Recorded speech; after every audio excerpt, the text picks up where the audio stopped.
So you want to move out of state?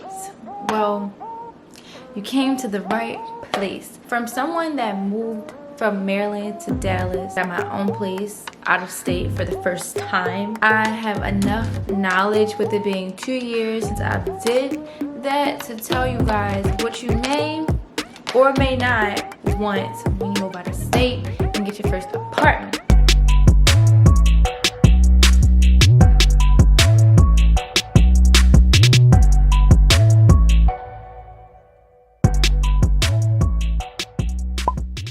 Hey guys, welcome back to my channel. It's your girl Moni here and I'm back with another freaking video. In today's video we are going to talk about things you need to know when you are getting your first apartment, when you're moving out of state, your first time moving out of state, your first time getting your first place. When I got this apartment right here, I didn't know what I wanted. Like, my friend was my apartment locator. She asked me like, what do you want in your apartment? I'm like, what do I want in my apartment?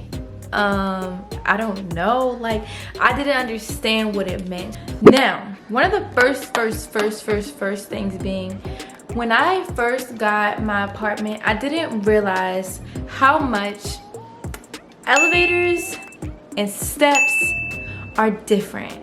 You know, it's something that I paid attention to, but it's something that I didn't say like, this is a deal breaker for me. I live on the 3rd floor of my apartment complex. It's the highest floor.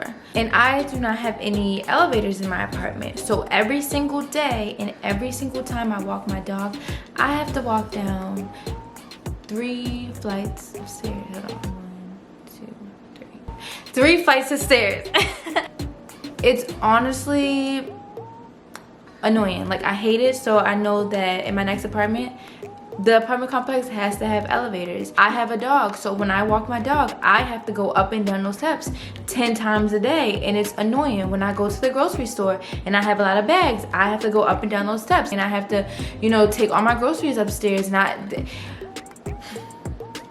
make sure, if you don't like walking up flights of stairs all the time, that elevators is in the apartment that you want. What's another thing? I have cream colored carpets. I don't know if y'all can see. Y'all can't see, but I have cream colored carpets. So my dog tracks dirt on my carpet, and now I have some brown spots in my carpet. In my next apartment, I'm gonna make sure if there is carpet, that it's only carpet in my bedroom, because I have a pet. So, you know, keeping up with the light colored carpet, not for me. Neighbors. That's a big one. Where I live at, I think my neighbors are pretty good. If anything, I'm probably the loudest neighbor because I, you know, be on the phone. I yell at my dog sometimes. For the most part, my neighbors are pretty quiet. But when you are, when you're searching for your apartment, you need to make sure that like you're looking in neighborhoods that you can tell are like family oriented. It's not too many young people. Luckily for me, I was blessed enough to move into a neighborhood with it's a 5-star neighborhood, so there's not a lot of noise. It's very peaceful, it's very calm. People with kids and pets and stuff have it all under control. So like, for the most part, like, I don't really hear too much from my neighbors. Especially when I first moved here, I did not hear a lot of noise. As this complex got older, because it is a brand new complex, different types of people started to like move in, and I did start to like hear a little bit more noise than normal. I used to have a neighbor, or not really a neighbor, but someone under me. Like, I don't know if they still live there. Every single day they would literally bang on the ceiling. I don't know if they was like building something or something, but I would just hear banging on my flooring, which is their ceiling, and I could literally feel the vibration. I literally had to tell my leasing office, like, y'all need to get this under control. The next thing that you need to look for when you are searching for your first apartment is you got it price. So when I bought my first apartment, I had never had a bill that was as much as my rent. Even though my rent here is like $10.50, which is so cheap, I didn't know that that was considered cheap because I had never had a large bill that high, if that makes sense. Since I've been here for 2 years and now I'm searching for another apartment in the other state that I'm moving to, I'm like, wow, like this is so cheap compared to like where I'm trying to go. I would consider like looking at like the lower range rates for rent if this is your first apartment, just so you can get familiar with paying bills of high amounts and stuff. When I first moved in my apartment, y'all, I only had my car payment, which was $313, and my phone bill, which was $50. I had never had a large bill like this, so I was like, oh my god. I remember I literally asked my mom, like, am I gonna struggle? Because I'm like, $1,000 a month, like, can I even afford that? And yes, you can afford that, and you can afford, yes, the answer to that question is yes. I could afford it, and you can afford it, and this is what we're gonna do. This is why I'm here to help you. This is why I'm here to give you tips and tricks on what to look for when you are getting your first apartment. The next thing that you need to look for when you are getting your first apartment is how far is it from where you have to commute to. Luckily for me, I'm not in school and I work from home, but when I did move into this apartment, I was commuting, but I got my job after I got my place. But it was still a long drive for me, and I felt like, I really did feel like most of my day was literally driving back and forth to work, and that is something I will never ever do again. Make sure when you are looking for your first apartment, wherever, that it's a good distance between where you live and where you need to commute, whether that's for school or work or whatever. Another thing that I realized that is like a deal breaker for me in my next apartment is a balcony. In the beginning, when I first moved here, I had a balcony with the apartment that I was gonna get, but when I went to go do a walkthrough for the apartment for me to move in, I just didn't like it, so they let me change apartments, and I got this apartment, but this apartment did not have a balcony at all.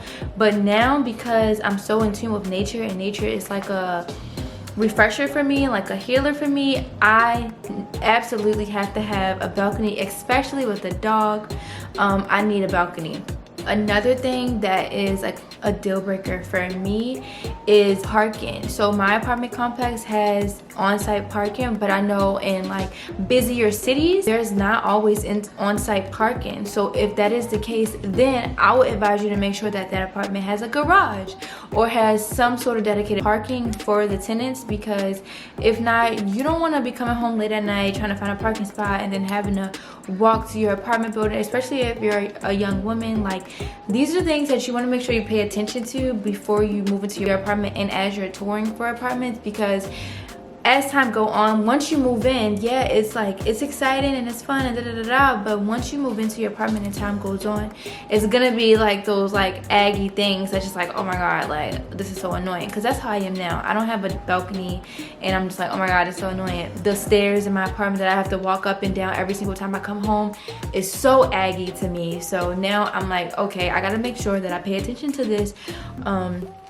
for my next apartment. Oh yeah, here's just something that's a preference of mine, but in my apartment, if y'all watch my furnished apartment tour, I have a in-unit laundry room. So I have a washer and dryer in my apartment. I didn't realize how much I wash clothes until I moved on my own, and so washer and dryer is just a deal breaker for me. Like, I have to have a washer and dryer in my apartment because I wash clothes a lot. Like, I change my clothes probably twice a day. I don't know why, but I literally change my clothes like twice a day. So having an in-unit washer and dryer is literally a necessity for me. I don't know about you if you have kids or if you change clothes that much, but if it is optional for you, because I do know that if you get an apartment and it does not have an in-unit washer room, then 9 times out of 10, like, your rate is gonna drop down, because I literally had to rent out my washer and dryer. So if you're okay with using public washer, you know, going to a public laundry, then that works too. But I know for me, like, it was just a preference of mine to have a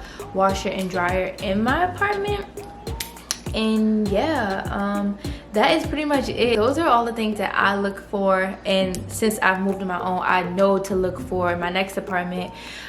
Since I kind of went through it and I didn't really know anything. If you guys have any questions or want to know more or want me to do a part 2, let me know. This is going to be a series of just first of many things that we're starting on our journey of moving out of state and trying new things and trying new places. For my next video, I think I want to do first time paying bills. I literally want to show y'all like a spreadsheet of my bills and how I pay my bills and how I make sure I don't struggle while paying my bills and paying my rent and stuff. It's really not a lot at all. Like, having your own apartment and car payment and paying bills is really not a lot if you budget, and then if you have a system. So I'm gonna be showing y'all that. Make sure y'all stay tuned, make sure y'all subscribe, make sure y'all like, make sure y'all comment, and I'll be back for another video. Bye guys.